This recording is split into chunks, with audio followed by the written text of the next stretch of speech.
Actually gonna take a video of this actually. Hey, this is where my girlfriend was. My ex-girlfriend, to be precise. Your ex-girlfriend? Yeah, my ex is right here. Oh shit! Don't tell me that you guys fucked. No, we did not. This is the honest thing I ever seen. And why are you taking the video? I'm positive. What the fuck? No, it's impossible. What the fuck? So. Up my ass, go around the corner. What the fuck? You know I broke up with that bitch anyway. I don't think you get it. Is that Natalie?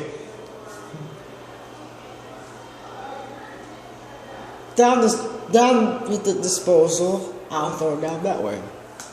Never mind, you don't get the reference at all. Tell me, bitch.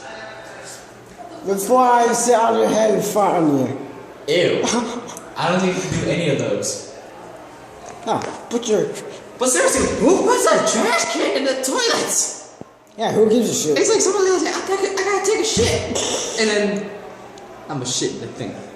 Nah, shit in the trash can. Yeah, shit in the trash can and then you dump the trash can in the water.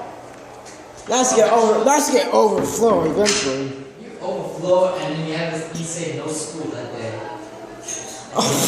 No school? Damn. You know, all you gotta do is flood every single toilet in the school. No. Yeah, exactly. No fucks given, but that would be funny as hell. Yeah, flood every single toilet. Like, You don't know how much water will be leaking from the top of the building to the bottom? the whole entire area, yeah. That'd be fun. It'll be funny. It'd be like a big slip and slide. It'd be like fuck school anyway.